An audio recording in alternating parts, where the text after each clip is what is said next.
The sound of palm against cheek echoed through the kitchen like a thunderclap. Margaret Wilson stumbled backward, her glasses flying from her face and clattering across the granite countertop. For a moment, the world blurred not just from missing lenses, but from the shock that froze her lungs mid-breath. "Who do you think you are?" Vanessa's voice cut through the silence sharp as the knife that lay between them on the cutting board. "Tomorrow you will be out of this house, and don't expect a single penny." Margaret's hand trembled as it rose to her cheek, feeling the heat blooming beneath her fingertips. Across the kitchen, the woman who had been her daughter-in-law for 15 years stood with her chest heaving, blonde hair perfect, despite the day's events, makeup still flawless, though her husband, Margaret's only son, had been lowered into the ground just hours ago. Behind Vanessa, the refrigerator remained covered in James's photographs, smiling moments captured in time. His eyes, so like Margaret's own, seemed to witness this betrayal with the same shock she felt coursing through her veins.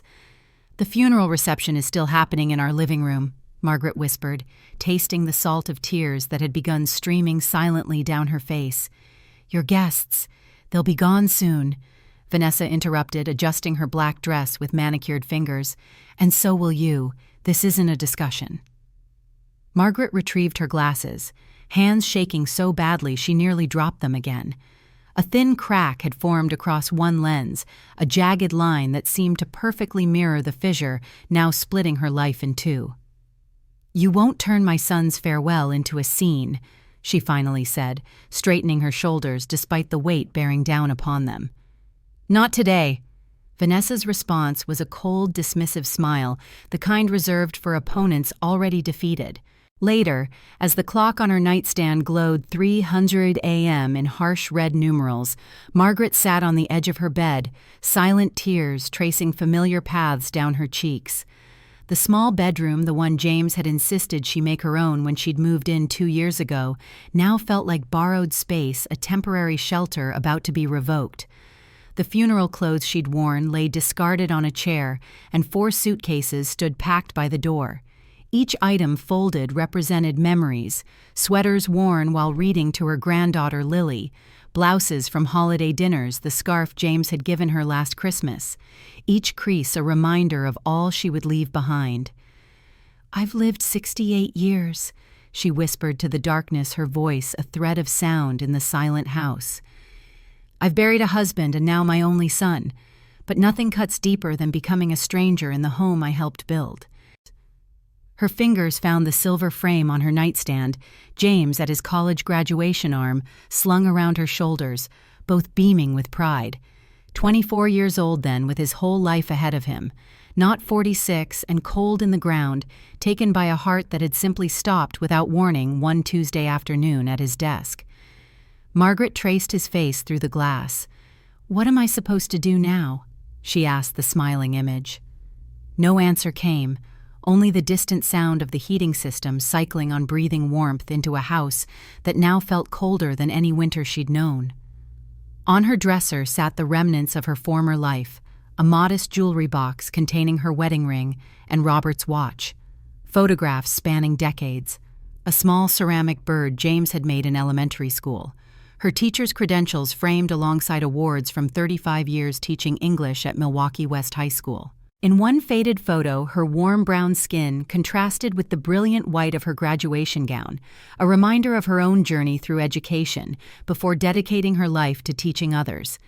It seemed impossible that just 10 years ago she'd been Margaret Wilson, wife of Robert, mother of James, respected educator with a home of her own. Then Robert's lungs had filled with cancer, stealing first his breath, then his life. That loss had been devastating, but she'd had James to lean on to help her navigate grief's treacherous waters. Now she was just Margaret. Widow, bereaved mother, unwanted guest. As she packed the final items into her carry bag, her fingers brushed against something cold and metallic in the pocket of her cardigan. The silver key. She'd almost forgotten. 3 weeks before his death, James had pressed it into her palm after dinner when Vanessa was upstairs helping Lily with homework. "Keep this," he'd said, voice low and urgent. "Don't tell anyone. You'll understand later." She'd wanted to question him, but something in his eyes, a shadow, a warning, had stopped her. She'd simply nodded and slipped the key into her pocket. Now examining it under the dim bedside lamp, she noticed its distinctive cut and the small numbers etched into its base, A517. Within the same pocket, her fingers found something else, an envelope she hadn't noticed before. Inside was a business card for Samuel Bennett, attorney at law, and a note in James's familiar handwriting, "Mom, if I'm gone someday, see Mr. Bennett. I've arranged everything." Margaret stared at these items, her mind racing to connect dots she couldn't yet see. A chill ran through her that had nothing to do with the pre-dawn air. Had James known? Had he sensed something coming? Or had he simply been cautious, preparing for contingencies the way he'd always done in his architectural work? She tucked both items back into her pocket, feeling for the first time since the funeral a tiny spark ignite within her chest. Not hope exactly, it was too soon for that, but something adjacent to it.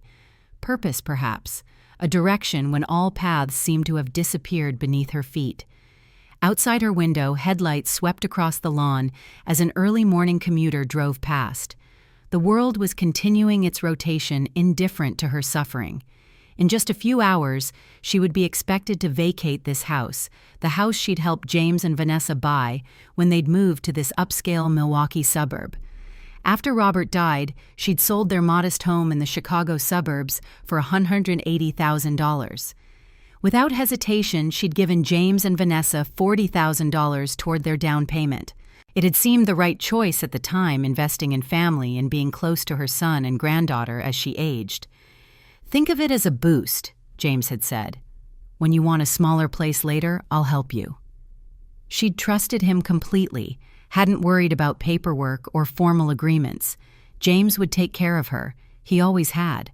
But James was gone now, and the safety net he'd provided had vanished with him.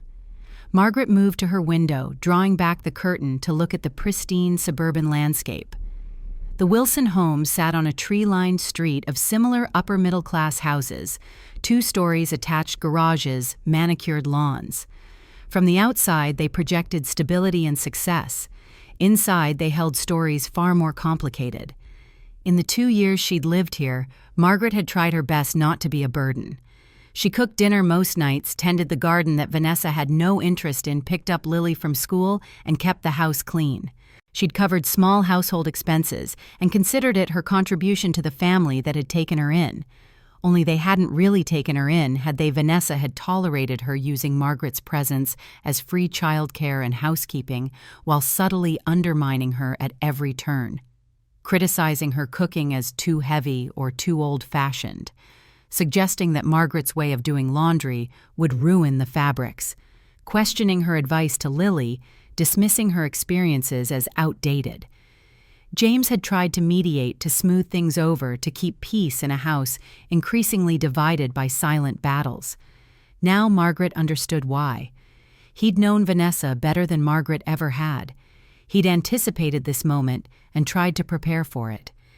As dawn broke over the neighborhood, Margaret finished her packing and sat in the kitchen with a cup of tea.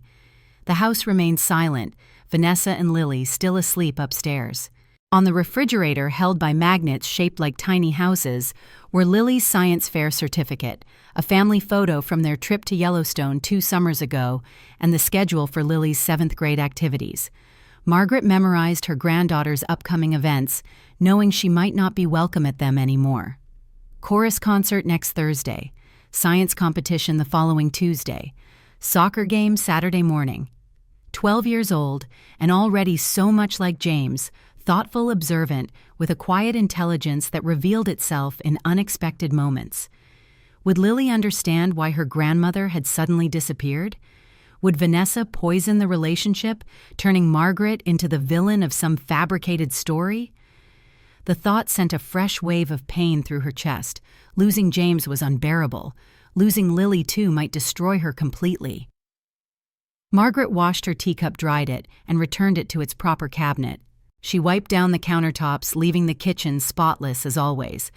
Then she began carrying her luggage to her 10-year-old Honda parked in the driveway. The neighborhood slept on as she loaded 4 suitcases into the trunk, placed a box of fragile items on the back seat, and took one final look at the house. From the outside, it appeared peaceful, a lovely home where a family lived and loved. How deceiving appearances could be. She drove away as the first hints of sunlight touched the eastern sky, no one witnessing her departure. No one knowing that the woman who had cared for their children, brought casseroles during illnesses, and tended the community garden, was slipping away like a ghost at dawn. 30 miles later, Margaret pulled into the parking lot of the Lakeside Motel, a roadside establishment with a flickering vacancy sign, throwing cold blue light across the asphalt. The lobby smelled of cigarettes despite the no smoking signs, and the clerk barely looked up from his phone as he processed her credit card and handed over a key attached to a plastic fob. Room 114 offered little comfort, a sagging double bed with thin floral bedspread carpet worn to threads near the bathroom door walls, a dingy shade once intended to be beige. The air smelled of industrial cleaner and mildew, a far cry from the lavender-scented sheets she'd maintained at home. Home. She no longer had one. Margaret sat on the edge of the bed, removed her shoes, and finally allowed herself to fully feel the devastation that had been building since that slap in the kitchen. Her sobs came from deep within the primal wail of a mother who had lost her child and her place in the world in one cruel sweep. Time lost meaning as grief overwhelmed her. When she finally lifted her head, the bedside clock showed nearly noon. She'd been crying for hours, her body now empty of tears, but still heavy with sorrow. With trembling hands, she once again retrieved the silver key and the note from James. She studied the attorney's business card, Samuel Bennett and Associates, with an office address in downtown Milwaukee. The card was slightly worn at the edges, as if James had carried it for some time before passing it to her. I've arranged everything he'd written. What did that mean? What had James known or suspected that drove him to make arrangements with an attorney? And what was this key for? Margaret reached for the motel phone and dialed the number on the card. A receptionist answered promptly, her voice professionally pleasant. Bennett and Associates, how may I direct your call? My name is Margaret Wilson. I need to speak with Samuel Bennett. My son James Wilson was his client. James recently passed away. A pause. One moment, please, Mrs. Wilson. The line clicked to hold music, a generic classical piece that failed to soothe Margaret's frayed nerves. Then another click. Mrs. Wilson. A deep male voice, steady and measured. This is Sam Bennett. First, please accept my condolences for your loss. Margaret gripped the receiver tighter. Thank you, Mr. Bennett. My son mentioned you. He trusted you. James worked with me for some time. Bennett confirmed, his tone softening slightly. Before he passed, he left certain documents and instructions. We should meet in person to discuss them. Could you come to my office tomorrow at 2:00? Yes. Margaret agreed, relief flooding through her at having a purpose, a direction. Tomorrow at 2. I'll be there. Excellent. And Mrs. Wilson, James spoke very highly of you. He wanted to make sure you would be taken care of no matter what happened. After ending the call, Margaret sat in the faded armchair by the window, watching cars streak past on the highway. James had prepared something. Her son had anticipated. What, his own death, or the aftermath? Had he known how Vanessa would react? Had he seen the true nature of the woman he'd married? For the first time since the funeral, Margaret felt something beyond grief stir within her, the faint embers of resolve. James had left her a path forward. She would follow it not just for herself, but to honor the son who had thought of her welfare, even when facing his own mortality. The next day arrived with gray skies and intermittent drizzle perfectly matching Margaret's mood as she navigated downtown Milwaukee traffic. She dressed carefully in a navy blue dress and gray cardigan, modest professional attire that felt like armor for the unknown confrontation ahead. Bennett and Associates occupied the 3rd floor of a brick office building. The reception area featured dark wood paneling, leather chairs, and discreet lighting, the kind of understated elegance that spoke of established success and discretion. Margaret gave her name to the receptionist, then took a seat, hands clasped tightly in her lap. Before long, a silver-haired man in his 60s emerged from an inner office, extending his hand in greeting. "Mrs. Wilson, I'm Samuel Bennett. Please come in." His office continued the theme of tasteful professionalism, bookshelves lined with legal volumes, a substantial desk, and large windows overlooking the city. He gestured for her to take one of the chairs facing his desk, his eyes betraying momentary surprise at her elegant appearance, Margaret's deep mahogany complexion and silver-streaked hair giving her a distinguished presence that matched his own polished demeanor. "Again, my sincere condolences on your loss," he said, settling into his own chair. "James was not just a client, but someone I came to respect greatly." "Thank you," Margaret replied, her voice steady despite the emotions churning beneath her composed exterior. "My son gave me your card and a key before he passed. He said you would explain." Bennett nodded, opening a folder on his desk. "James came to me approximately 4 months ago with concerns about his financial situation and family dynamics. He wanted to ensure certain protections were in place, particularly for you." The attorney paused, seeming to choose his words carefully. "Mrs. Wilson, are you aware that the reading of your son's will is scheduled for tomorrow afternoon?" Margaret blinked in surprise. "No, I haven't been informed of anything. After the funeral yesterday, Vanessa told me to leave the house.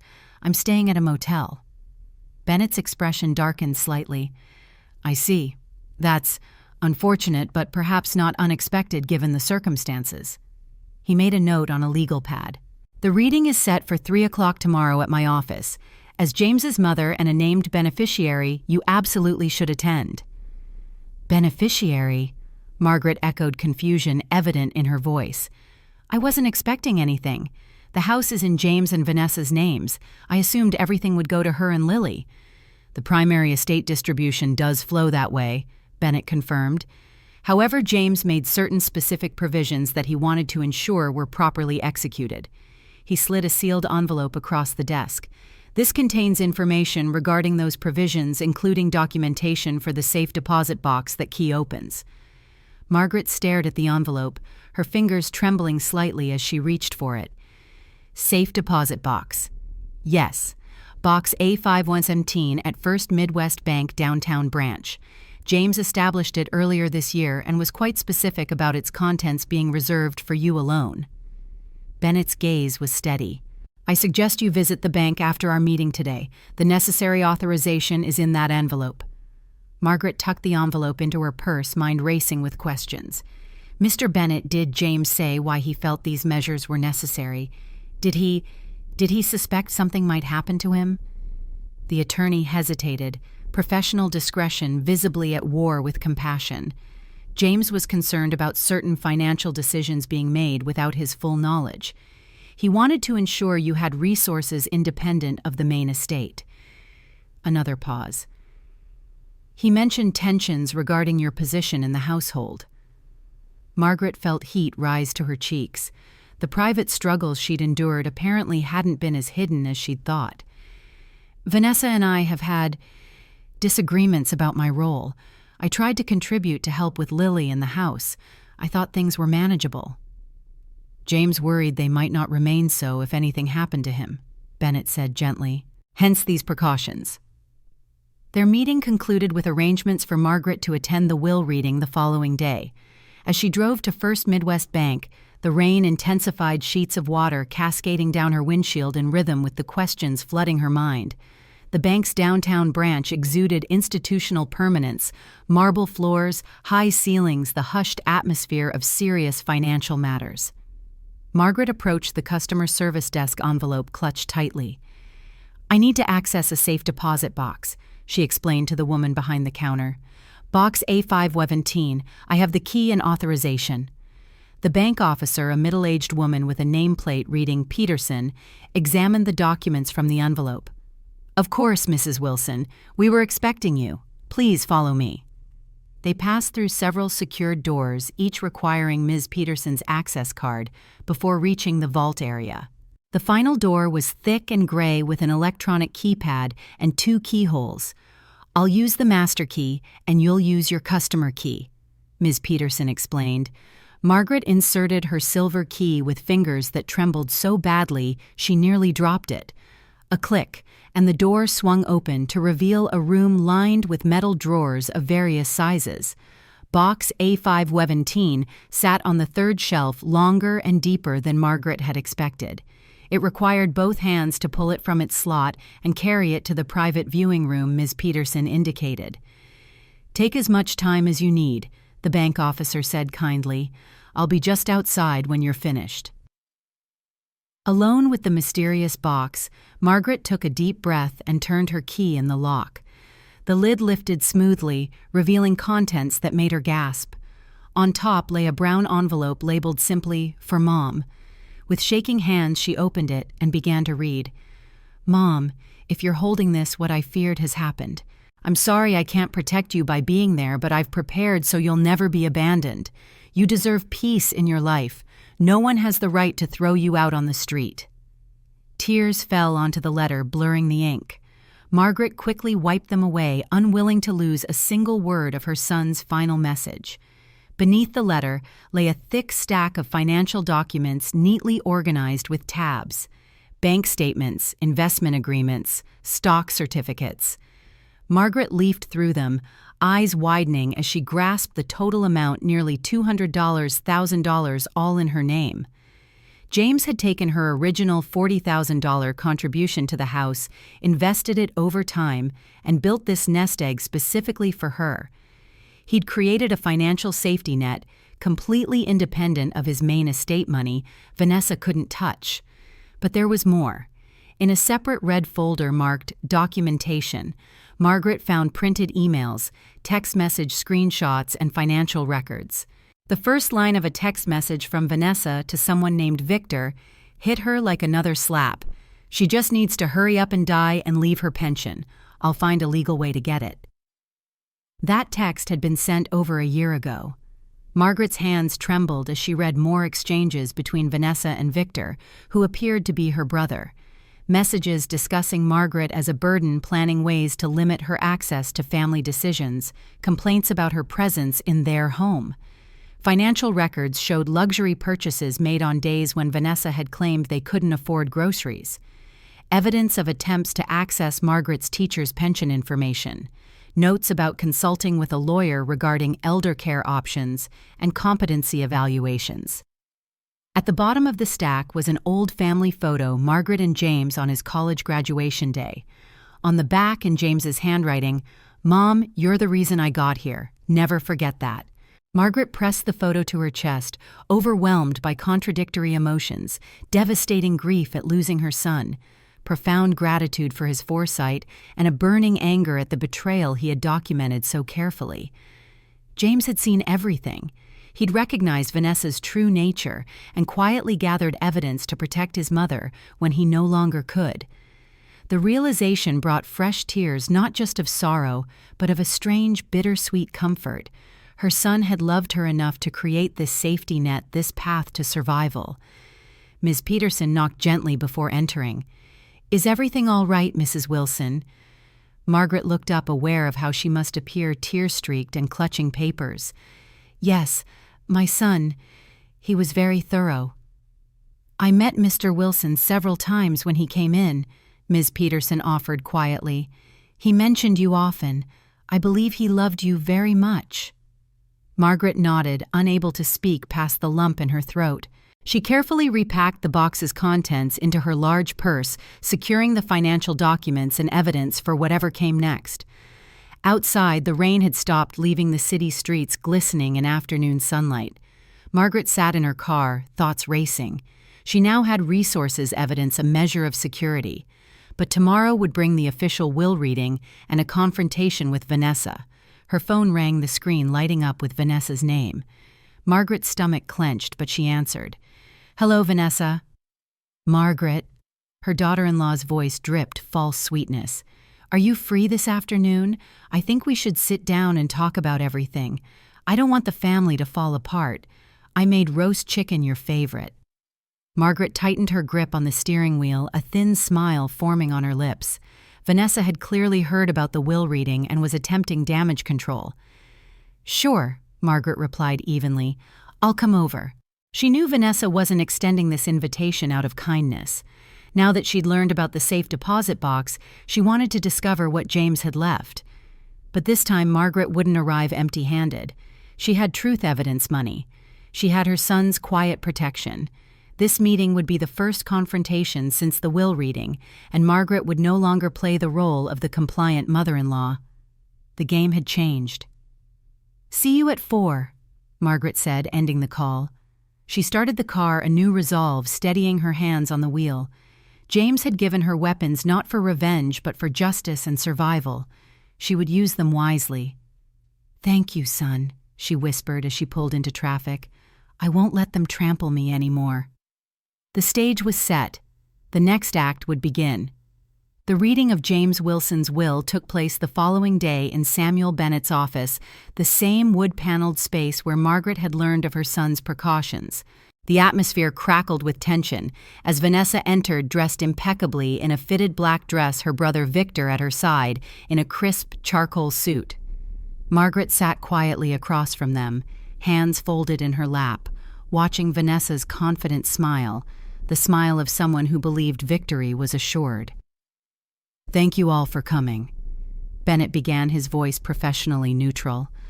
"I know this is a difficult time, but James left very specific instructions. I'll read the will exactly as written." The first portions were as expected. The house cars, retirement accounts, and life insurance policy all left to Vanessa. With each asset named, Vanessa's smile grew, her eyes occasionally flicking to Margaret with barely concealed triumph. Margaret remained still, her expression giving nothing away. She was waiting.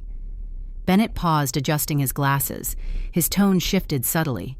However, 3 months before his passing, James added an addendum to his will. I'll read it verbatim. The air in the room changed. Vanessa leaned forward, eyes narrowing. "I, James Wilson, leave the entire contents of safe deposit box A517 at First Midwest Bank, along with all related documents and accounts therein, to my mother, Margaret Wilson, with full and exclusive ownership." Silence fell heavy as a stone. Margaret could hear her own heartbeat in her ears. Vanessa slammed her hand on the table. "What? That's impossible. James never mentioned any safe deposit box." Bennett looked up calmly. "Ma'am, I personally witnessed him sign this addendum. He was fully competent. I have medical verification attached. There's nothing improper here." Victor cut in, voice tight. "We demand verification. This could be forged." "You're entitled to request verification," Bennett replied evenly. "But be aware this document is lawful and already filed with the county court. If you wish to contest it, the process will be lengthy and the outcome uncertain. I advise respecting the deceased's wishes." Vanessa's face flushed with anger. Her hand trembled as she gripped her purse. She turned to Margaret, eyes blazing. "You knew about this, didn't you? You put James up to it." Margaret shook her head slowly. "No, I'm as surprised as you are. James never told me about a safe deposit box." She paused, meeting Vanessa's gaze directly. "But perhaps my son knew better than anyone that his mother needed protection." Vanessa let out a short, brittle laugh. Victor placed a restraining hand on her shoulder, whispering something that made her fall silent. Bennett handed Margaret a sealed envelope. "These are the authorization documents confirming your rights to the box contents. The bank will proceed with full access once they have the death certificate. Everything inside is yours exclusively." Margaret accepted the envelope, feeling its weight not just of paper, but of her son's final gift, security, independence, truth. Vanessa's eyes fixed on the envelope with naked hunger, as if she might snatch it away. Perhaps instinct warned her the box contained more than money. Perhaps she sensed James had seen through her facade and preserved evidence of her true nature. The meeting ended with tension thick in the air. Vanessa shot to her feet, chair scraping loudly against the floor. She yanked Victor's arm and stormed toward the exit. At the door, she turned back, staring Margaret down with cold fury. "Don't think you've won. This isn't over." The door slammed behind them, leaving Margaret and Bennett in momentary silence. "Your son was very thorough, Mrs. Wilson," the attorney said quietly. "He planned for every contingency. Trust that he wanted you protected." Margaret nodded, throat tight with emotion. Tears welled in her eyes, but these weren't tears of despair. They came from a wellspring of renewed strength, the knowledge that even in death, her son stood beside her. As she left the office and stepped onto the bustling downtown sidewalk, Margaret felt the afternoon sun warm against her face. The world continued its normal rhythms, traffic-flowing pedestrians hurrying past clouds drifting overhead. But inside her, something fundamental had shifted. James had given her not just financial security, but ammunition for the battle ahead. Vanessa wouldn't surrender easily. The confrontation at the chicken dinner loomed, and beyond that, an uncertain future. Yet for the first time since James's death, Margaret felt the heavy fog of helplessness beginning to lift. In her purse lay evidence resources and her son's unwavering belief in her resilience. Whatever came next, she would face it standing tall. James had made sure of that. The Wilson home looked exactly as Margaret remembered its colonial facade gleaming in the afternoon sun. For 2 years she had tended the hydrangeas flanking the walkway, pruned the roses along the fence, swept these very steps. Now she approached as a visitor, her heart drumming against her ribs. She had driven here directly from the will reading, still processing the shock on Vanessa's face, when Samuel Bennett had read the addendum about the safe deposit box. That moment of victory had been fleeting but sweet, a small vindication after days of humiliation. Margaret adjusted her simple gray dress, a far cry from the designer outfit Vanessa had worn to the lawyer's office. She carried a small gift bag containing a framed photo of James at his college graduation, one Vanessa had never seen. It was both peace offering and strategic move. Margaret understood the chess game that had begun, and this was merely the opening gambit. The door swung open before she could ring the bell. Vanessa stood framed in the entrance, blonde hair now pulled into a perfect chignon, wearing a pristine white dress that seemed calculated to project innocence. The smile stretching her lips never reached her eyes. "Margaret, you're here. I'm really glad," she chirped, voice dripping with artificial warmth. "Come in, please." The house smelled of roast chicken and lemon polish, immaculately clean, as if preparing for a magazine photo shoot rather than a family meal. Margaret's gaze swept across the living room, noting how photos had been rearranged since her departure. Several featuring her were now conspicuously absent. "I brought you something," Margaret said, extending the gift bag.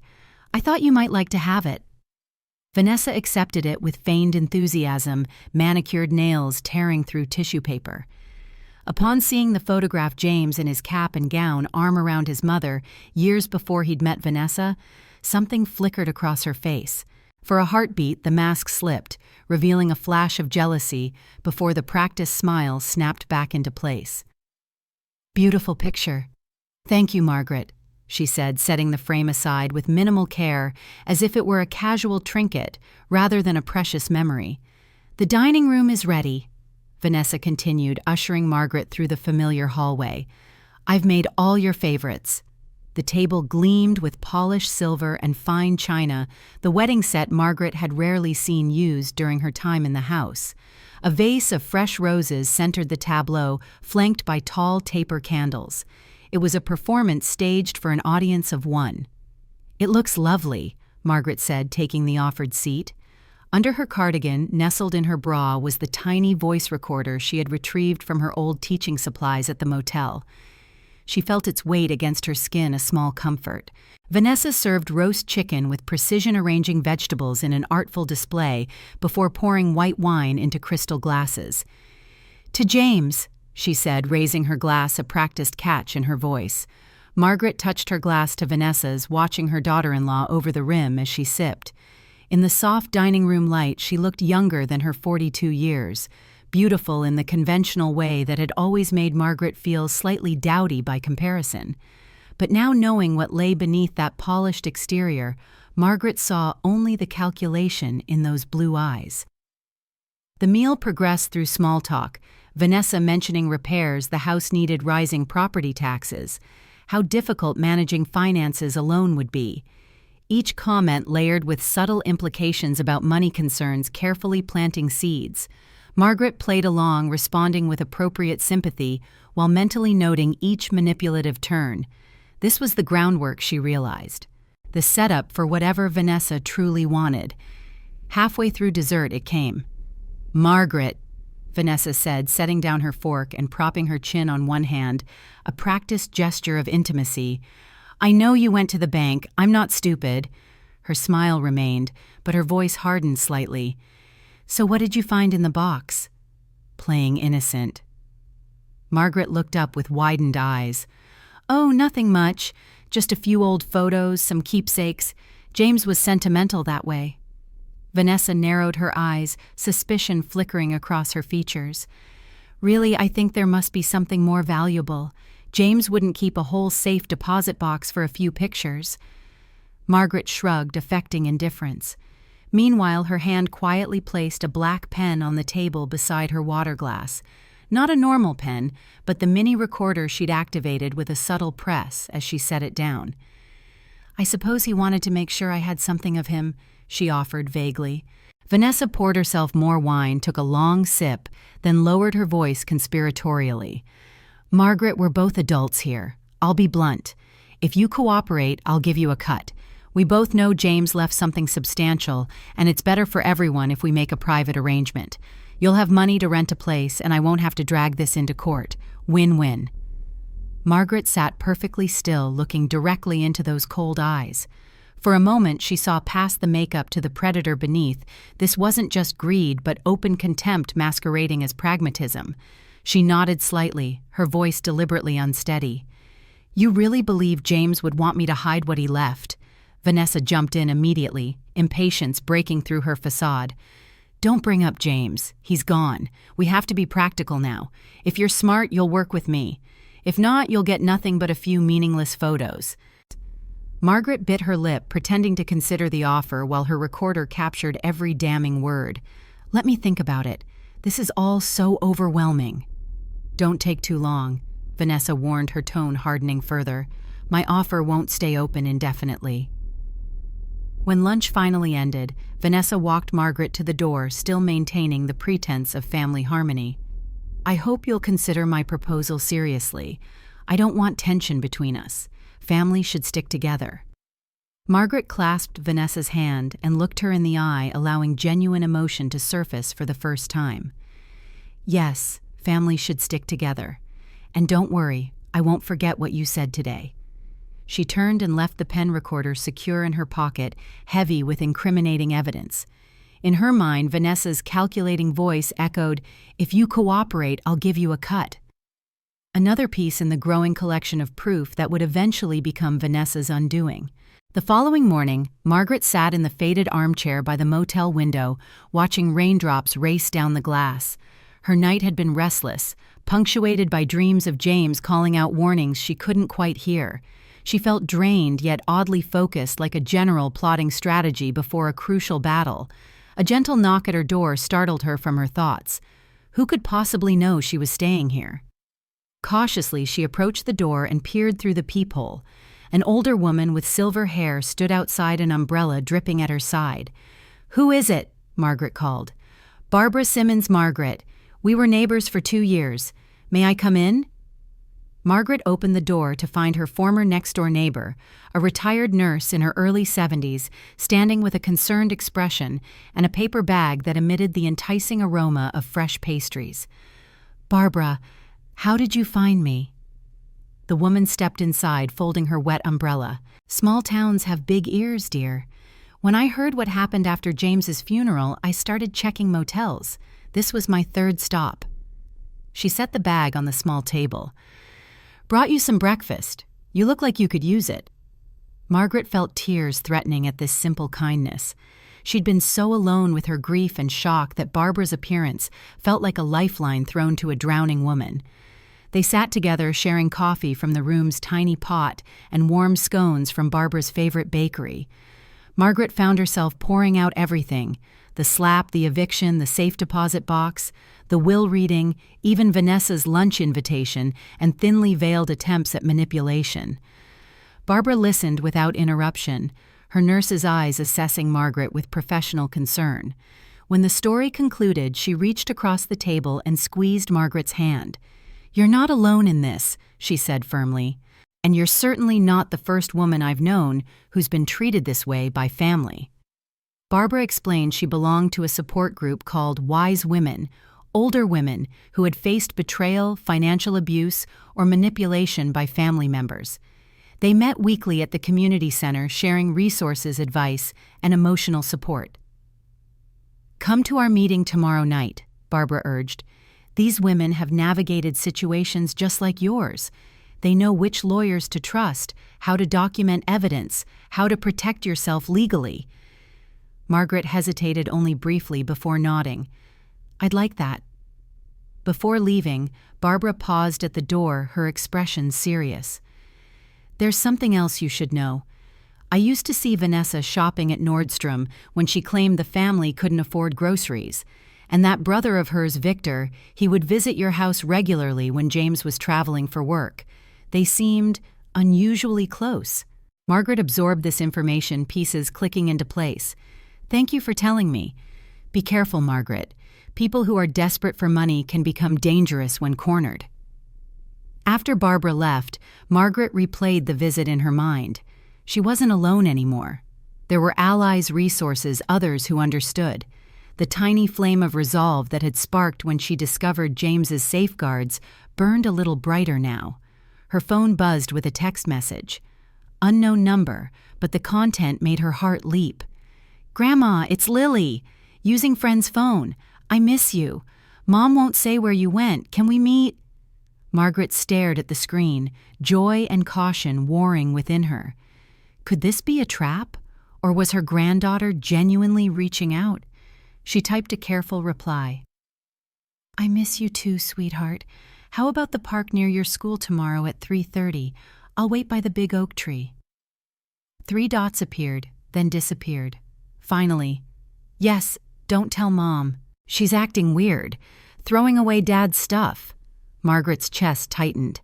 What else was Vanessa erasing in her absence? The next afternoon, Margaret arrived at the park early, positioning herself on a bench with clear sightlines to all entrances. The school day had ended, and children streamed through the gates, some lingering to play, while others headed home. She scanned each young face, heart pounding with anticipation and worry. What if Vanessa discovered their plan? What if this meeting put Lily in a difficult position? Then she saw her blonde hair in a messy ponytail, backpack slung over one shoulder, scanning the park with the serious concentration of a child on a mission. Margaret raised her hand in a small wave, and Lily's face broke into a smile that was pure James. The girl ran across the grass and flung herself into Margaret's arms. "Grandma, you disappeared." Margaret held her granddaughter tight, inhaling the familiar scent of strawberry shampoo and school supplies. "I'm sorry, sweetheart, it's complicated." They sat together on the bench, Lily's hand firmly gripping Margaret's, as if afraid she might vanish again. The girl looked thinner than Margaret remembered, with shadows under her eyes that no 12-year-old should have. "Mom said you decided to move out, that you wanted your own place." Lily began, her voice small. "But I heard her talking to Uncle Victor. She said mean things about you." Margaret chose her words carefully. "Your mother and I have different ideas about family, but nothing changes how much I love you, Lily. Nothing ever will." Lily nodded, then reached into her backpack and pulled out a leather-bound journal. "I found this in the donation box Mom was filling. She's getting rid of lots of Dad's things, saying we need to move forward." Her face crumpled slightly. "It's only been a week, Grandma." Margaret accepted the journal, recognizing James's initials embossed on the cover. "Your father's journal." "I think it's important," Lily whispered. "I took it before Mom could throw it away. She doesn't know I have it." Margaret felt a chill despite the afternoon warmth. "That was very brave, Lily." "Will you keep it safe? Mom keeps going through my room saying she's organizing. I'm afraid she'll find it." Margaret slipped the journal into her purse, mind racing with implications. "Yes, I'll keep it safe. Lily, is everything okay at home? Are you all right?" The girl shrugged, suddenly looking much older than her years. "Mom cries when people visit, But when they leave, she's on the phone with Uncle Victor talking about money and plans. She's different now. They spent the next hour together, Lily recounting school stories, while Margaret listened intently, storing away every detail of her granddaughter's life that she was missing. When it was time for Lily to return home, they embraced again, both reluctant to let go. "Can I see you again?" Lily asked, eyes pleading. "Yes, but we need to be careful. Your mother might not approve right now. Text me from your friend's phone when you can." As Lily walked away, turning back several times to wave, Margaret felt both heartened by the connection and disturbed by what she'd learned. That night in her motel room, she carefully opened James's journal, aware she was crossing an intimate boundary, but certain her son would want her to read it now. The entries spanned the past year, James's neat architect's handwriting filling page after page with observations, concerns, and increasingly troubling suspicions. Vanessa insists we can't afford Lily's science camp, yet somehow has a new designer bag. When I questioned the expense, she claimed it was a gift from her brother. Something doesn't add up. Found credit card statements showing charges I never approved. When confronted, Vanessa cried and accused me of not trusting her. Am I being paranoid or manipulated? Mom mentioned Vanessa told her we couldn't afford groceries last week. Yet we spent $500 at that fundraiser gala. Vanessa insisted we attend. The disconnect between what she tells me and what she tells others is concerning. The entries grew darker over time. Victor was at the house again when I returned early from my trip. The explanation about dropping off documents seems flimsy given how quickly they separated when I walked in. Something feels wrong. Discovered Vanessa has a separate account I knew nothing about. Significant funds have been transferred there over the past year. When I marry someone, I expect financial honesty. This feels like betrayal. The final entries, dated just weeks before James's death, sent ice through Margaret's veins. Consulted with Sam Bennett today about protecting Mom if anything happens to me. Vanessa's attitude toward her has become increasingly hostile when I'm not around. Lily notices it too. I've started documenting everything. Established the safe deposit box. Transferred investments into Mom's name. Bennett says everything is legally sound. I sleep better knowing she'll be protected. Still deciding about next steps with Vanessa. The evidence is mounting that I've made a terrible mistake in this marriage. Margaret closed the journal, hands trembling. James had known. He'd seen the manipulation, the financial deception, the possible affair with Victor. He'd been preparing not just for an unexpected death, but potentially for divorce. This journal was more than personal reflection.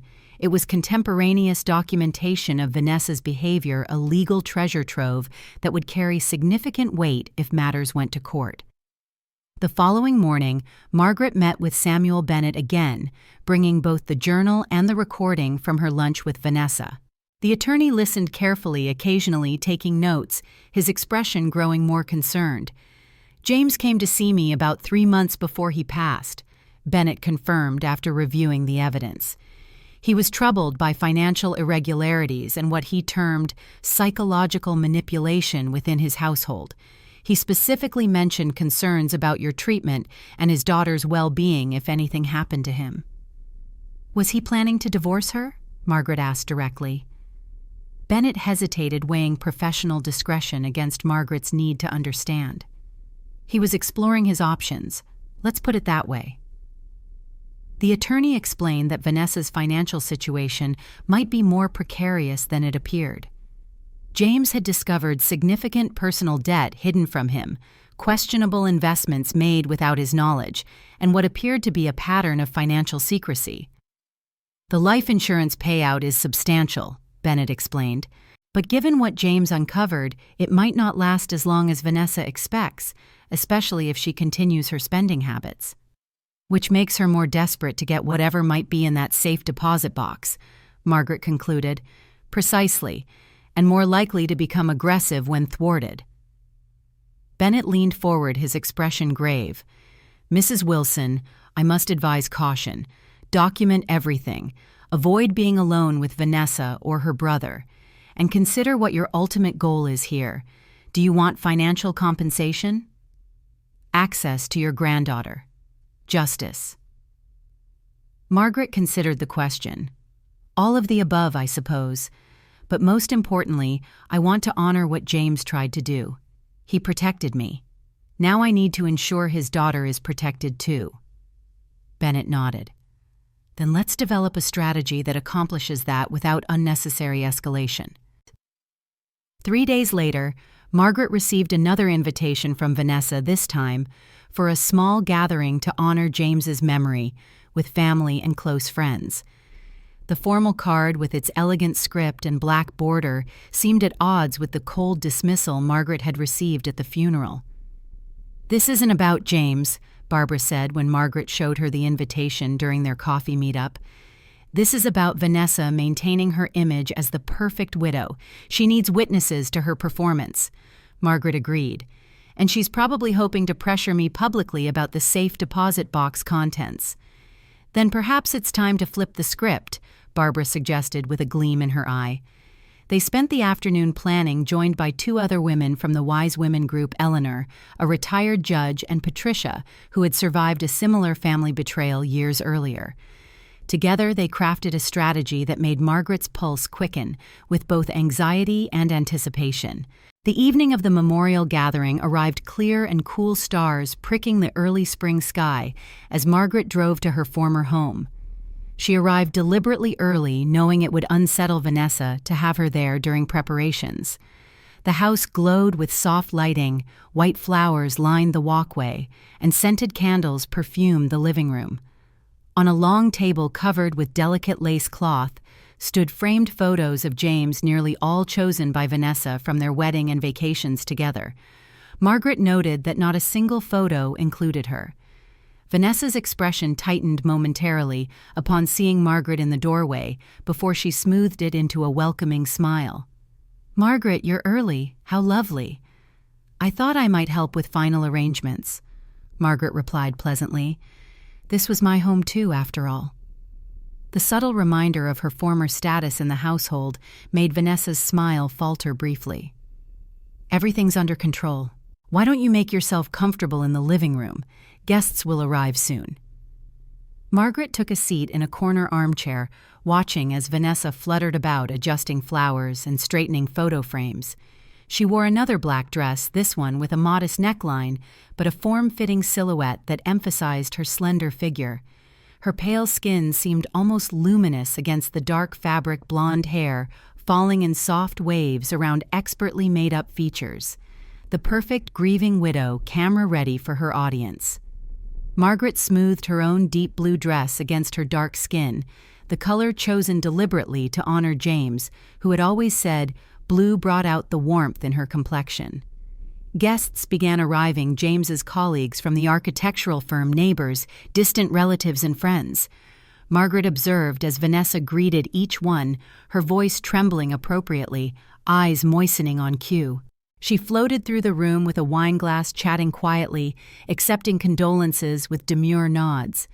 "Life is so empty without James," Margaret overheard Vanessa telling James's former business partner. "He was my whole world." Family members nodded sympathetically. Some dabbed at tears. Others patted Vanessa's shoulder in support. Margaret remained silent in her corner, an outsider watching the performance with growing determination. Midway through the evening, when the living room was full of guests engaged in hushed conversations, Vanessa clinked her glass for attention. All eyes turned to her as she took center stage voice pitched to carry emotional weight. "Thank you all for being here to remember my husband," she began, eyes glistening. "James was a wonderful man, and I only hope to live in a way worthy of his love." Murmurs of approval rippled through the gathering. A cousin whispered about Vanessa's remarkable strength. An elderly aunt dabbed at tears. Margaret rose slowly from her chair, the pen recorder already activated in her pocket. "Excuse me," she said clearly. "I have something to share as well." All eyes swung toward her. Vanessa stiffened, then quickly smiled, her tone generous. "Of course, Margaret. Everyone knows how much you love James." Margaret walked slowly to the center of the room, her gaze sweeping across the assembled faces. She placed the pen recorder on the table beside Vanessa's wine glass, pressing play with a quiet click. Vanessa's voice filled the room, cold and clear, nothing like the tremulous tones they'd heard all evening. "She's just an extra expense. Once the funeral's done, I'm turning her room into a home gym. Don't worry, James is too soft. He'll never push back." The room went completely silent. Relatives and friends froze, glasses halfway to lips, expressions shifting from sympathy to shock. Several guests exchanged uncomfortable glances. Margaret remained still, saying nothing more. Their eyes said everything for her. Vanessa's face flushed crimson. Her lips trembled no longer with performed grief, but genuine panic. This must be edited," she stammered, hands rising in protest. "Someone's trying to set me up. You have to believe me. I would never, but the damage was done." An older aunt stepped forward, voice firm with disapproval. "Vanessa, that's your voice. No one can fake that little bitter laugh. We heard it plain as day." A cousin shook his head, disappointment evident. "I always thought you were cold, but this James deserved better." Vanessa looked around wildly, trying to smile, but it shattered under the weight of exposed truth. She reached for her wine glass with a shaking hand, but it slipped, red liquid spilling across the white tablecloth like an accusation. Margaret didn't add harsh words.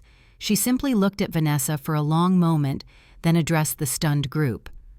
"I don't need to prove anything more. I just want everyone to know James was never blind. He saw the truth and protected his mother in his own quiet way. Today I let Vanessa's own voice speak for itself." The room remained uncomfortably silent, the mood irrevocably altered. People no longer looked at Vanessa with sympathy, but with cold, scrutinizing stares. The carefully constructed image of the devoted widow had crumbled in seconds, revealing the calculation beneath. Vanessa stood frozen. Her usual poise abandoned, her face drained of color. She seemed lost inside her own performance, with no script for this unexpected turn. Margaret returned to her seat, hand resting on her purse that still contained James's journal. She knew she had just struck the first public blow, but the true battle was yet to come. She had revealed Vanessa's nature to the family, but what would matter more was what happened next, the fight for Lily, for justice, for the truth James had worked so hard to preserve. As the gathering disintegrated around a mortified Vanessa, Margaret caught Barbara's eye across the room and received a subtle nod of approval. Phase 1 of their plan had succeeded perfectly. The war had begun in earnest. 2 days after the memorial gathering, the murmurs had spread through the family network like wildfire. Relatives who had once offered Vanessa unconditional sympathy now called Margaret with apologies and offers of support. James's elderly Aunt Mildred had even insisted on coming to the motel personally, bringing homemade casseroles and righteous indignation. "I always thought there was something off about that girl," Aunt Mildred declared, settling her substantial frame into the motel room's only armchair. "Too perfect, too polished. Nobody is that composed when they truly love someone." Margaret smiled, touched by the family's rallying. "James saw it too, eventually. That's why he left me protected." "Well, we're all behind you now," the older woman insisted. "Nobody treats family like that. Nobody." As heartening as this support was, Margaret knew the most dangerous phase was yet to come. Vanessa, publicly humiliated and exposed, would be desperate. People were most unpredictable when cornered. That evening, Margaret's instinct proved correct. Her phone rang shortly after 10, Vanessa's name flashing on the screen. She answered cautiously. "Margaret." Vanessa's voice was low, tightly controlled. "We need to talk. Not over the phone. In person. Tomorrow." "I don't think that's wise," Margaret replied evenly. "You've made your point," Vanessa hissed. "You've turned the family against me, but this isn't over. I still have Lily. Remember, if you want to continue seeing her, you'll meet with me. Alone." The threat hung in the air between them. Margaret's hand tightened on the phone. When and where? The coffee shop at the corner of Maple and 3rd, noon.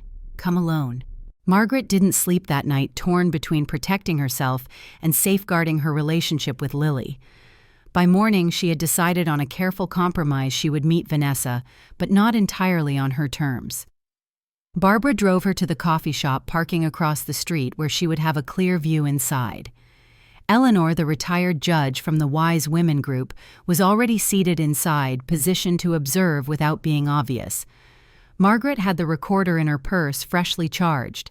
Vanessa arrived precisely at noon, her appearance showing subtle cracks in the perfect facade. Her eyes were shadowed with fatigue, her normally immaculate hair slightly disheveled. She slid into the booth across from Margaret without greeting. "You think you're clever," she began without preamble, "but you have no idea what you've started." Margaret met her gaze steadily. "I didn't start anything, Vanessa. You did the moment you decided James's mother was disposable." Vanessa leaned forward, voice dropping. "Let me be absolutely clear. I know James left more than keepsakes in that box. I know there's money, significant money, money that should rightfully be mine as his wife." "The law disagrees," Margaret replied calmly, "as did James. The law can be reinterpreted, wills can be contested, and grandmothers can lose access to their grandchildren very, very easily." There it was, the explicit threat Margaret had anticipated. She kept her expression neutral, aware the recorder was capturing every word. "Are you threatening to keep Lily from me?" Vanessa's smile was thin and cold. "I'm simply stating facts. Courts generally favor a child staying with their mother, and if that mother believes certain influences are unhealthy, well, judges listen." "Unhealthy influences," Margaret repeated. "Like learning that honesty and integrity matter? Like understanding that family means more than money? Like being poisoned against her own mother by a bitter old woman," Vanessa countered. Her fingers tapped an impatient rhythm on the table. "Here's my offer. One last time. We split the money from the box. You sign a legal document promising never to speak about our private family matters to anyone. In exchange, you get scheduled visits with Lily." Margaret took a slow, deliberate sip of her coffee, buying time to compose her response. "And if I refuse, then prepare for war. I'll contest the will addendum. I'll claim James wasn't competent when he made those changes. I'll make sure everyone knows his grieving mother took advantage of his declining mental state. I'll get a restraining order keeping you from Lily, and I'll win." The venom in Vanessa's voice was startling in its intensity. Gone was any pretense of the refined widow. Here was the raw desperation of a woman who saw her carefully constructed world crumbling. "I need time to think about it," Margaret said finally. "You have until tomorrow, noon. Then the offer expires." Vanessa stood gathering her purse. "Don't test me, Margaret. You have no idea what I'm capable of." As Vanessa stalked out of the coffee shop, Margaret released a breath she hadn't realized she was holding. Across the room, Eleanor nodded once, confirming she'd witnessed everything. Outside, Barbara hurried over from her observation post. "Are you all right? What happened?" Margaret showed her the recorder. "I got everything. The threats, the attempted extortion, the plan to falsely claim James was incompetent. Everything." "Good girl," Barbara said, helping Margaret to her feet. "Now let's get this to Samuel Bennett immediately." The attorney listened to the recording twice, his expression growing increasingly grave. When it finished, he leaned back in his chair, fingers steepled. "This changes things," he said finally.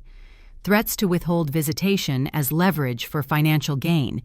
Stated intent to file false claims about James's mental competency. Clear intent to commit perjury." He shook his head. "Mrs. Wilson, I believe we now have grounds not just for defending your interests, but for potentially pursuing a case for attempted extortion and possibly even a custody modification." "Custody?" Margaret echoed, surprised.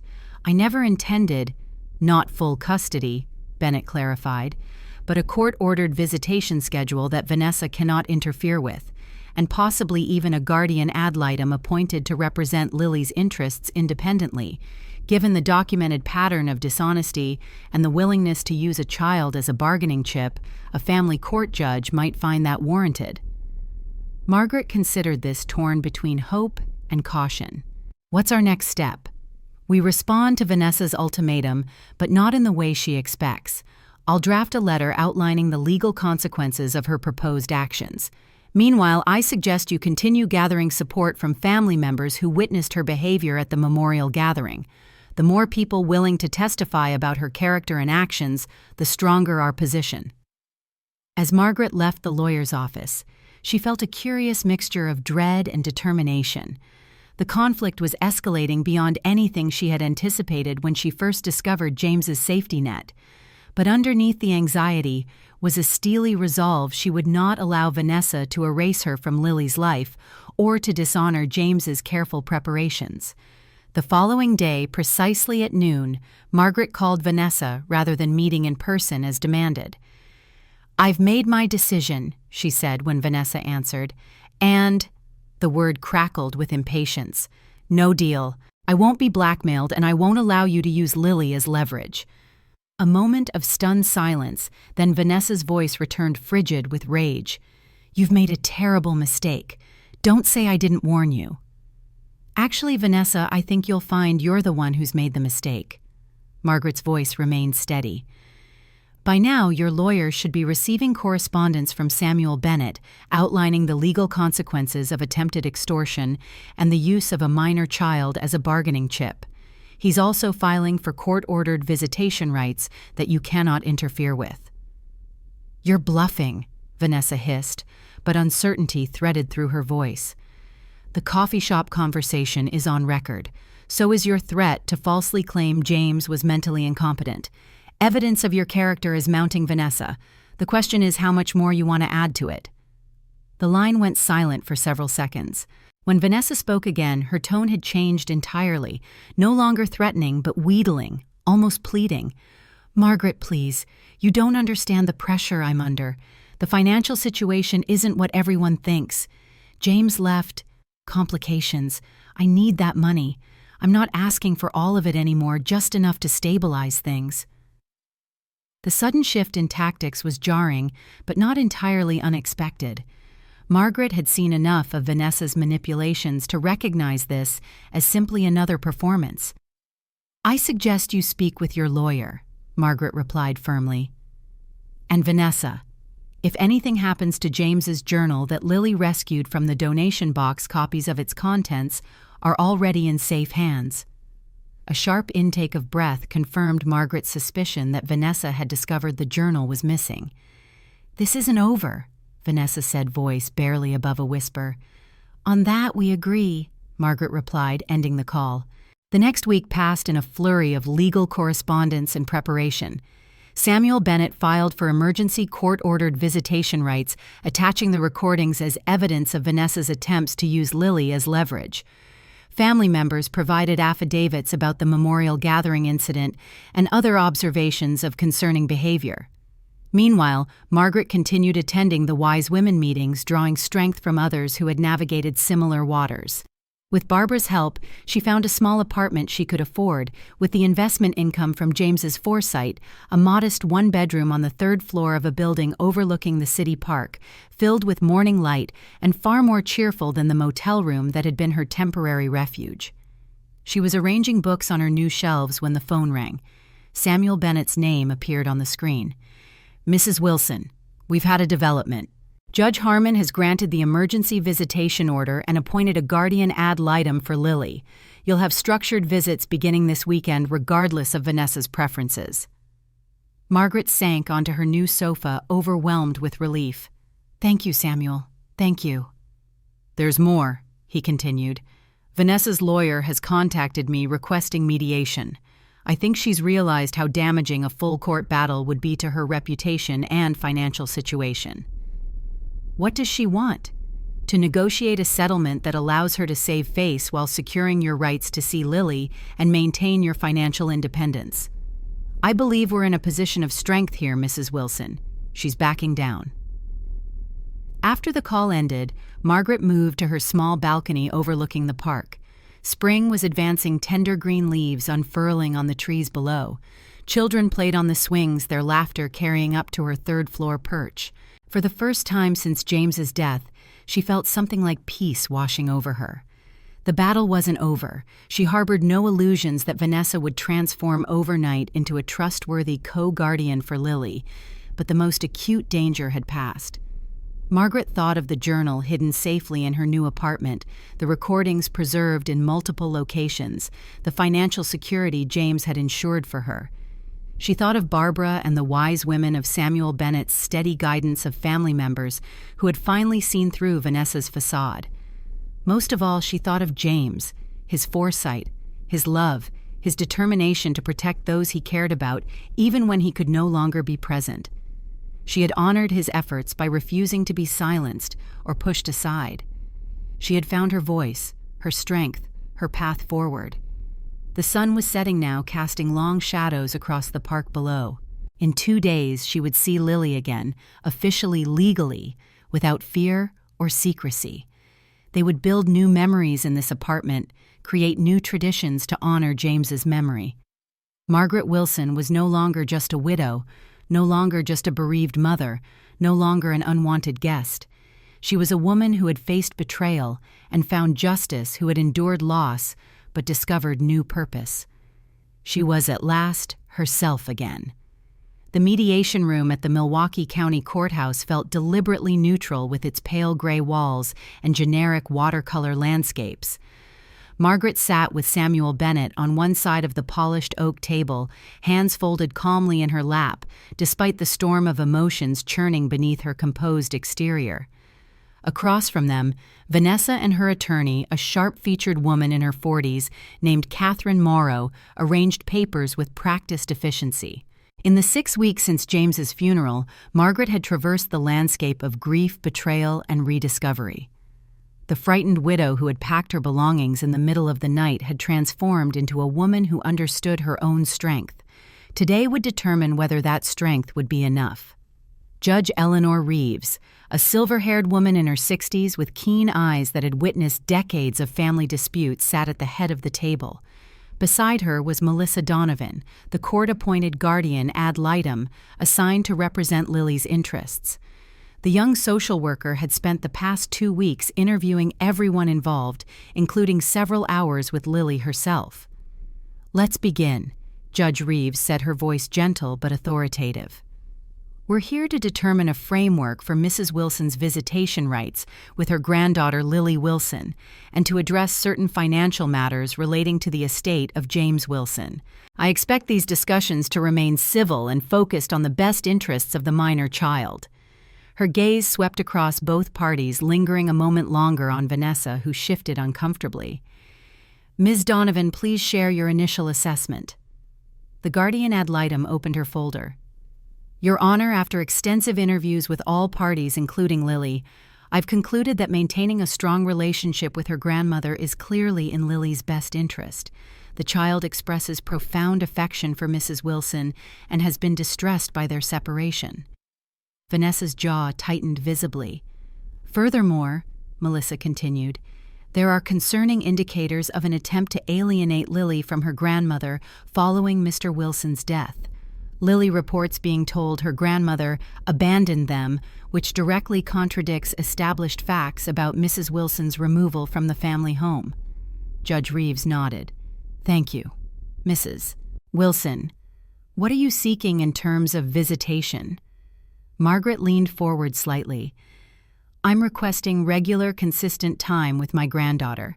Weekends, twice monthly, one afternoon, weekly after school, shared holidays, and the ability to attend her school functions and activities. I'm not looking to interfere with Vanessa's primary custody, only to maintain the relationship Lily and I have always had." "And you've secured appropriate housing?" the judge asked. "Yes, Your Honor. I've leased a 1-bedroom apartment near the city park. It has a study alcove that I've prepared as Lily's space with a desk for homework and a comfortable pull-out bed." Judge Reeves turned to Vanessa. "Mrs. Wilson, your position." Vanessa straightened the perfect picture of dignified concern. "I've never intended to keep Lily from her grandmother. I simply believe structured, limited visits would be healthier while we all adjust to our new reality. Perhaps one afternoon monthly to start building from there if things go well." Catherine Morrow added smoothly, "My client is concerned about emotional stability. Mrs. Wilson has made certain accusations that could create conflict and confusion for the child. Samuel Bennett intervened before Margaret could respond. Your Honor, if I may, the accusations referenced are documented facts captured on recordings that this court has reviewed. Mrs. Wilson has never discussed these matters with Lily and has no intention of doing so. The judge raised a hand to pause the brewing confrontation. I've reviewed the evidence submitted by both parties. Let's be clear, the recordings present significant concerns about Mrs. Vanessa Wilson's conduct following her husband's death. While not directly relevant to visitation rights, they do inform the court's understanding of the family dynamics. She turned to Melissa. Ms. Donovan, in your professional opinion, is there any reason to restrict Mrs. Margaret Wilson's time with her granddaughter? None whatsoever, Your Honor. In fact, I would argue the opposite. Lily is struggling with the loss of her father. Arbitrarily removing her grandmother as well compounds that trauma unnecessarily. I recommend implementing Mrs. Wilson's requested schedule immediately. A flash of defeat crossed Vanessa's face before she masked it. Margaret recognized the look Vanessa was realizing her leverage was evaporating. Without the ability to control access to Lily, her bargaining position weakened considerably. Judge Reeves nodded decisively. I'm inclined to agree. Let's establish the following schedule. Mrs. Margaret Wilson will have visitation with Lily on alternating weekends from Friday after school until Sunday evening, Wednesday afternoons, weekly shared holidays on a rotating basis, and unrestricted access to school functions. She fixed Vanessa with a firm look. Mrs. Vanessa Wilson, any attempt to interfere with this schedule will be viewed unfavorably by this court. Is that understood? Vanessa nodded stiffly. Yes, Your Honor. Excellent. Now to the financial matters. For the next hour, the discussion revolved around James's estate. Vanessa's attorney argued that the safe deposit box contents should be considered part of the marital assets, despite the explicit will addendum.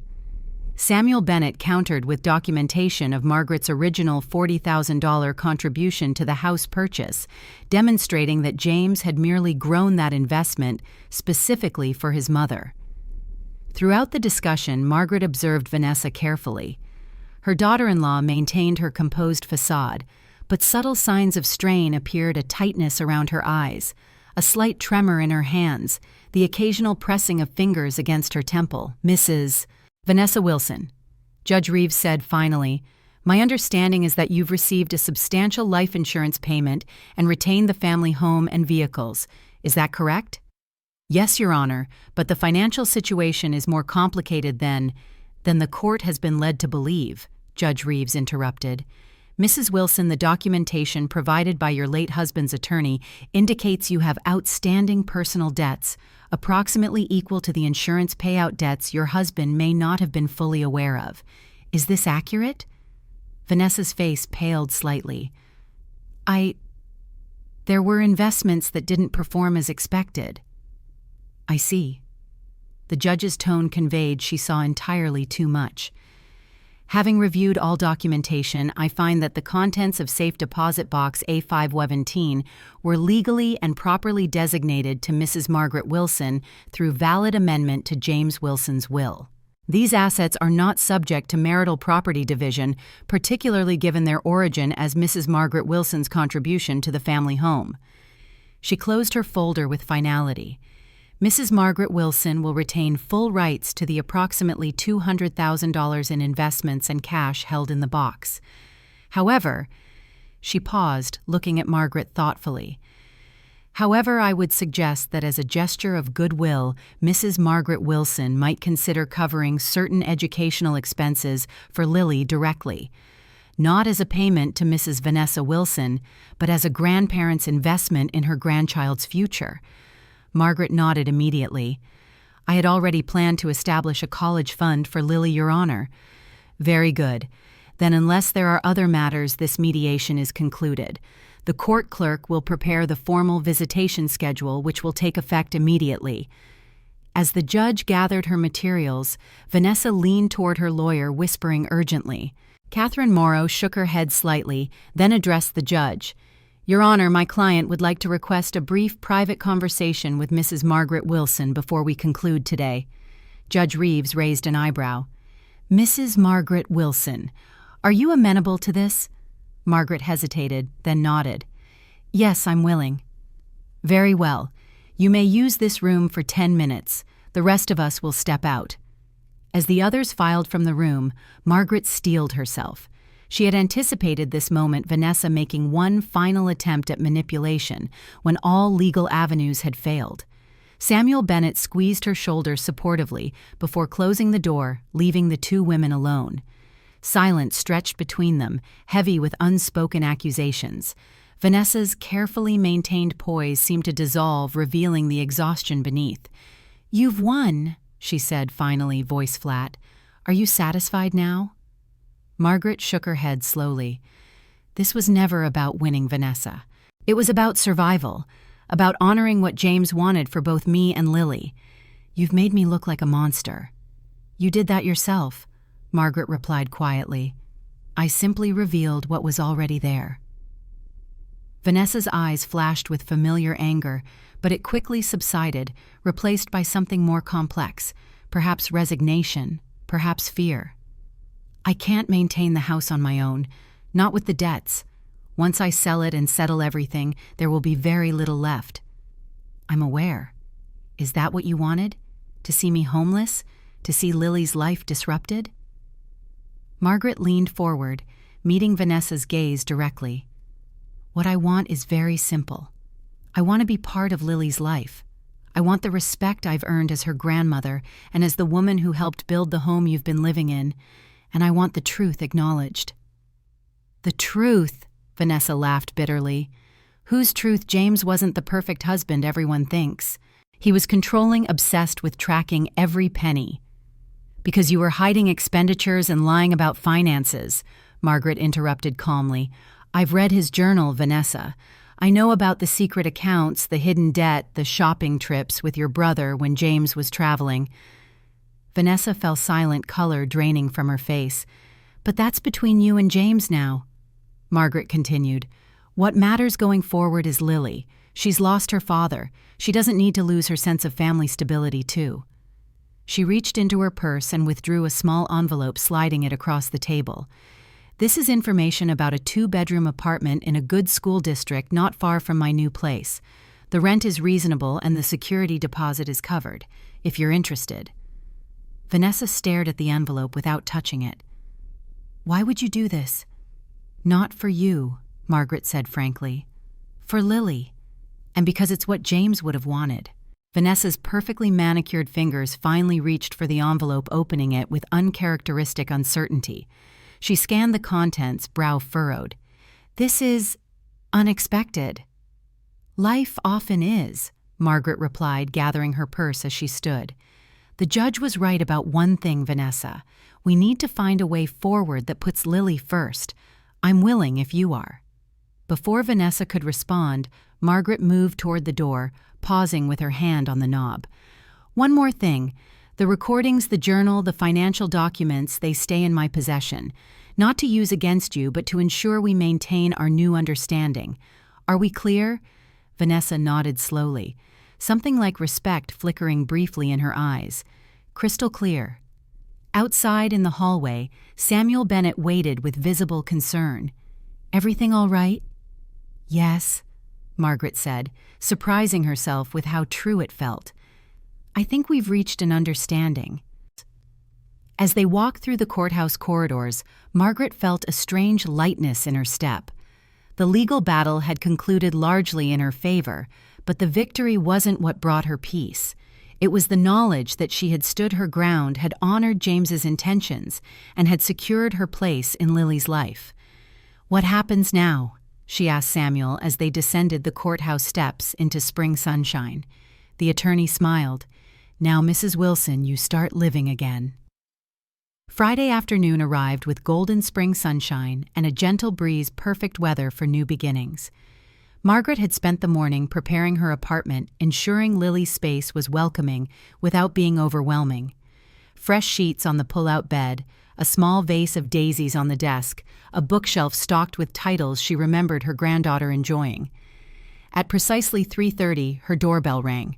Margaret took a deep breath before opening it to find Lily standing there, backpack slung over one shoulder, a small overnight bag in hand.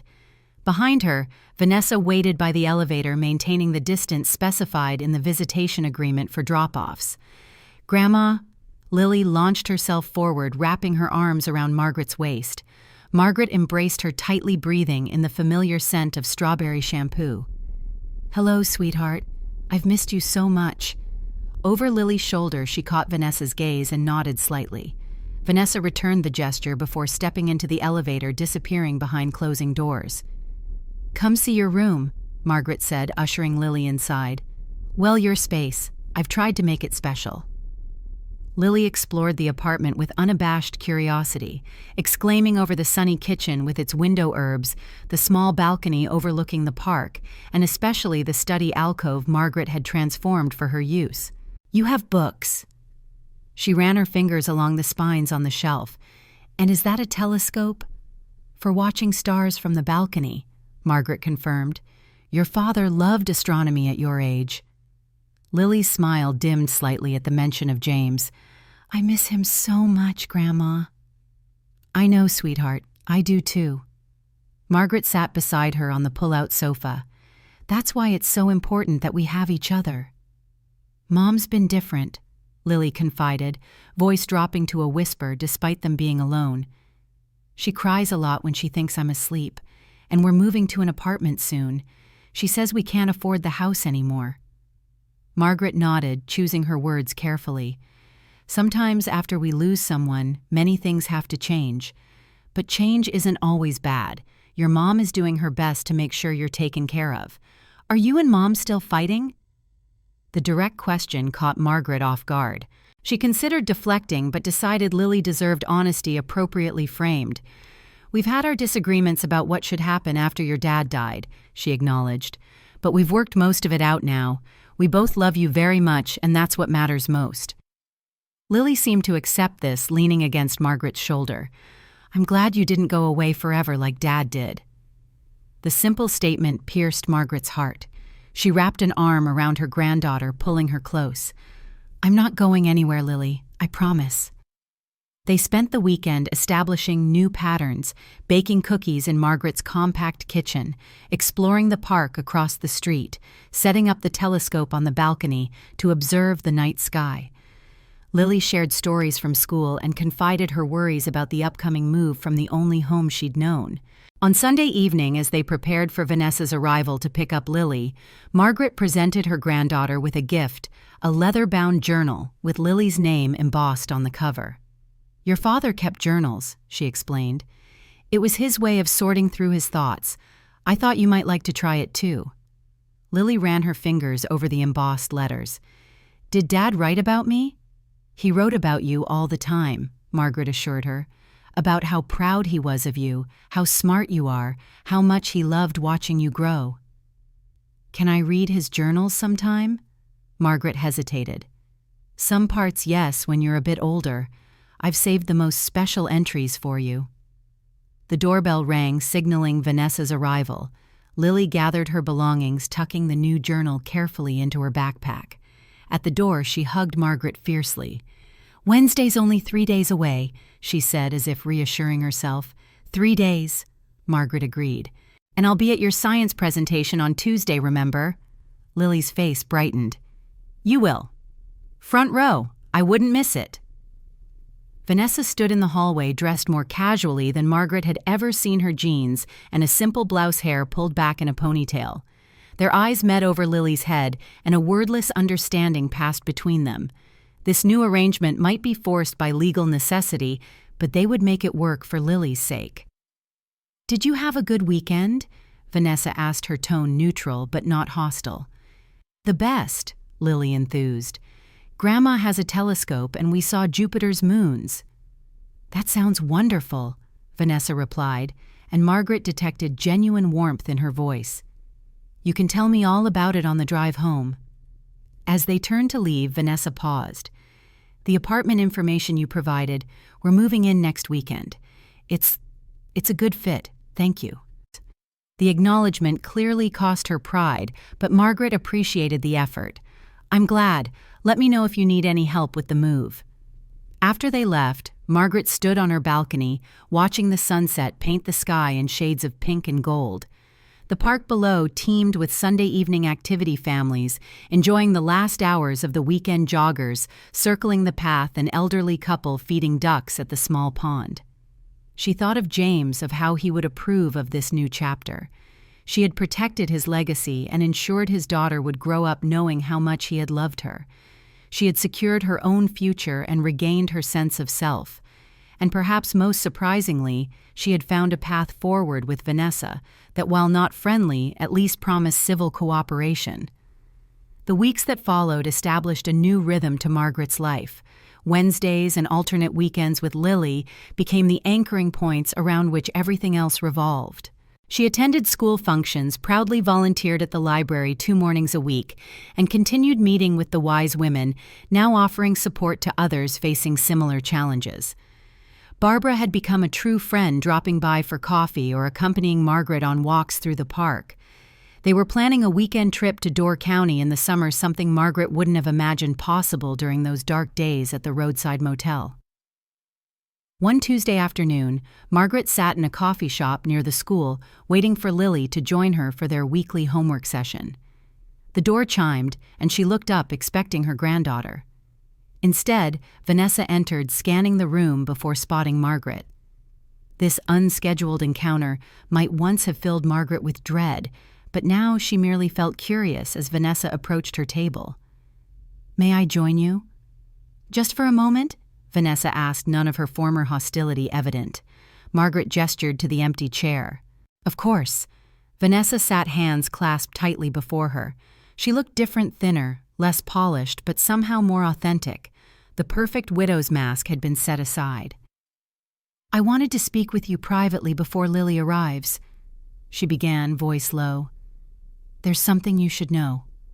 Margaret waited, sensing the importance of whatever Vanessa had come to say. "I've been seeing a therapist," Vanessa continued.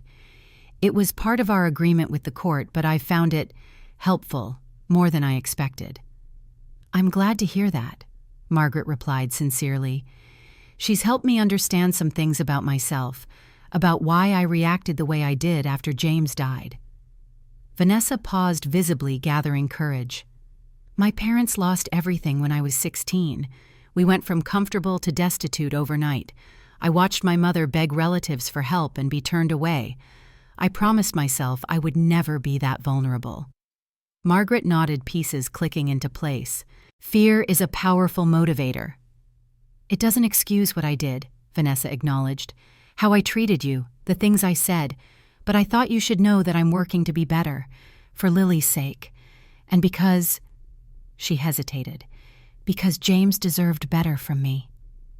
The admission clearly cost her, and Margaret recognized the gesture for what it was, not quite an apology, but an acknowledgement of wrong. A beginning. "Thank you for telling me," Margaret said simply. Vanessa reached into her purse and withdrew a small velvet pouch. "I also wanted to return this. It was James's. I think he would want you to have it." She placed the pouch on the table and stood. "Lily will be here any minute. I should go." As Vanessa walked away, Margaret opened the pouch. Inside was James's watch, the one Robert had given him for his college graduation, inscribed with the words, "Time reveals truth." Margaret had wondered what had happened to it after James's death. The small gesture touched her deeply, not because the watch itself was particularly valuable, but because it represented Vanessa's recognition of Margaret's place in James's life and in Lily's. When Lily arrived minutes later, bubbling with excitement about her science project, Margaret tucked the watch safely away.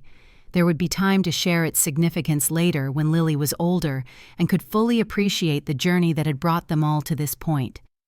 6 months after James's death, on a bright October morning, Margaret, Vanessa, and Lily stood together at his grave.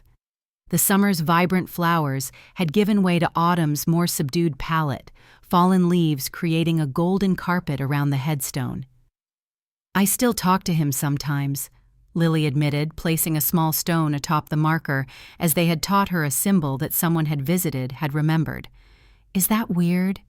"Not at all," Margaret assured her. "I talked to him too." "So do I," Vanessa added softly, surprising them both with the admission. They stood in silence for a moment, 3 lives irrevocably connected by the man who lay beneath the marble stone. The spring's bitter conflict seemed distant now, replaced by a cautious truce that occasionally, in moments centered around Lily, hinted at something close to understanding.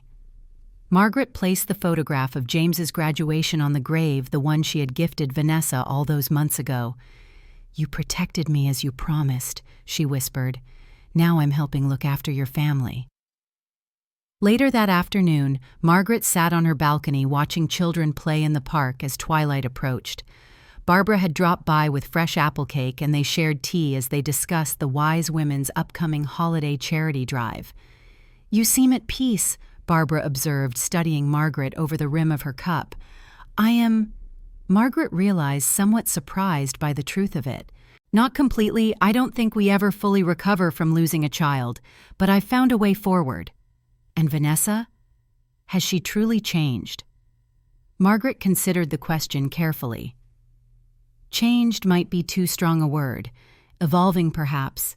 She's trying for Lily's sake. That's enough for now." After Barbara left, Margaret remained on the balcony as stars began to appear in the darkening sky. From inside came the sounds of Lily working on her homework, occasionally humming to herself the comfortable domesticity Margaret had feared lost forever in the aftermath of James's death. She thought of the silver key now kept in a small memory box rather than carried as a weapon. She thought of James's journals carefully edited and preserved for Lily to read when she was older. She thought of the watch returned as a gesture of reconciliation, however tentative. Most of all, she thought about how grief and betrayal had nearly broken her, but in surviving them she had discovered strengths she never knew she possessed. The frightened woman who had fled her home in pre-dawn darkness had found her voice, her courage, and ultimately her justice. Margaret rose and went inside, closing the balcony door against the evening chill. Lily looked up from her science textbook, offering a smile so like James's, it momentarily took Margaret's breath away. "Need any help, sweetheart?" she asked, settling beside her granddaughter at the table. "I think I've got it," Lily replied confidently. "But could you check my work when I'm done?" "Always," Margaret promised, and in that simple word lay everything she had fought for: the right to be present, to continue loving, to remain an essential thread in the fabric of her granddaughter's life. Outside, night fell completely over the city. Inside Margaret's apartment, warm light gleamed on the silver-framed photographs arranged on shelves and tables, James as a child at his graduation holding newborn Lily, Margaret and Robert on their wedding day, more recent images of Lily at the park on the balcony with the telescope baking cookies in Margaret's kitchen. A visual testament to the truth that while death may end a life, it cannot end a legacy of love. Or as James had written in his final journal entry found tucked inside the watch Vanessa had returned, "What matters most is not what we leave behind, but who we leave behind, and how well we've prepared them to carry on without us." Margaret Wilson had carried on, not just survived but thrived, transforming grief into purpose and betrayal into wisdom. She had honored her son's foresight by finding the strength to stand her ground when it mattered most, and in doing so she had discovered that justice, when it finally arrives, bears a striking resemblance to peace.